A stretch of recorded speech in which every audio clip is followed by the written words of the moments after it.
Hey guys, King Gear Tech here again with another Lego creation for you. Now this next one that I am going to make is a little bit more difficult.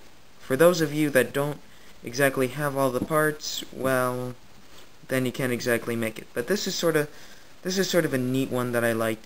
I've tried 3 times to make it the best I can, and I made it the best I can now. And that is the Droid that you see in episode 3.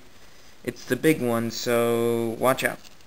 First we're going to start with the comb piece here, right here, at a 2x4 roundish flat. Add that on right there. Then you take I believe it's a 6 bionicle sort of connector thing. You put that right in there. Now for those of you that don't have a lot of bionicle parts, you can this doesn't exactly pertain to you, but I will make another video where I don't use a lot of the bionicle parts. Now what you're going to want to add is this new cool sort of tri-connector sort of thing that you get from the Droideka and the MTT set. I know I'm kind of bragging there. It was the hardest creation I ever had to make, the MTT. But you add that on there, right there. And then you take 3 of these. These are very, very easy, and make sure they connect. You repeat that process 3 times because it is a Droid.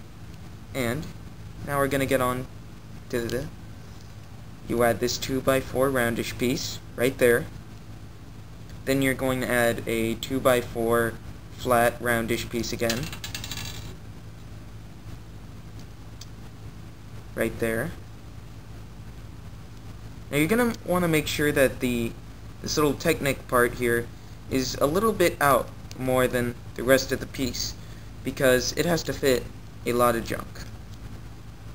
But if you have it too far, then it won't fit this little spin thing right here.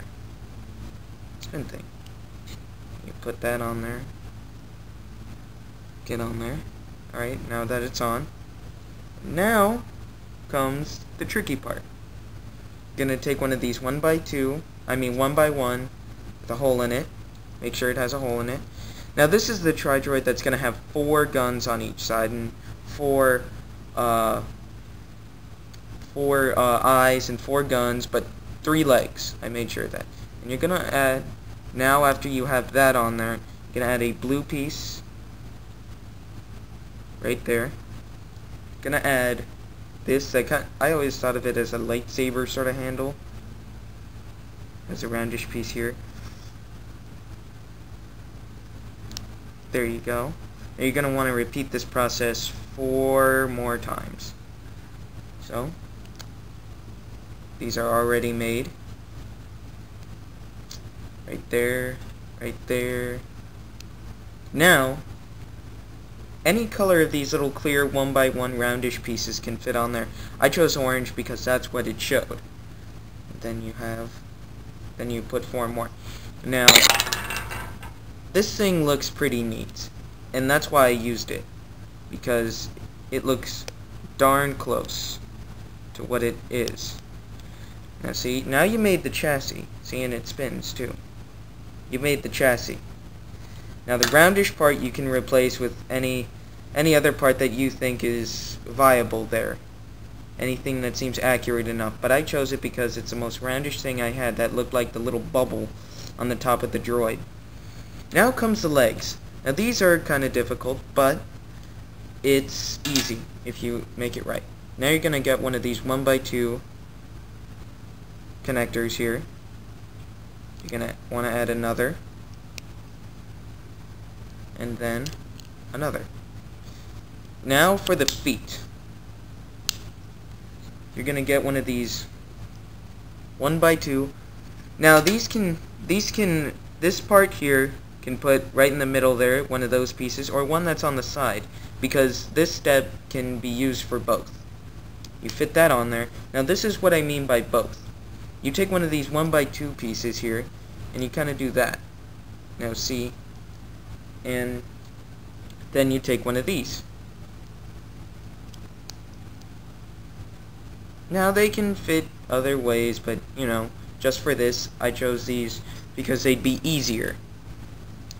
Then you take one of these. Now this could be 2x3 or 2x4. I chose the 2x4 because it looked cool. And you fit that on there. Now it's got to be this sort of angle sort of thing. And then you fit it on there. And then you repeat this process 3 more times. Let me just fit that on there. When you have all 3 of them connected, you're going to want your Tri-Droid to sort of look like that. Just like that. Or of some combination. Now. Okay, now that we have all 3 legs put on there, that is the finished Tri-Droid. And there it is, in all its glory. And here's a sort of scale version sort of thing. That's a little clone, as you can see.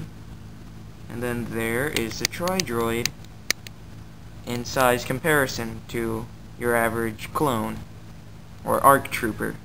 So stay tuned for my next video where I'm going to make an obscure Imperial starfighter that was used in the Imperial Remnant. Stay tuned for that later on.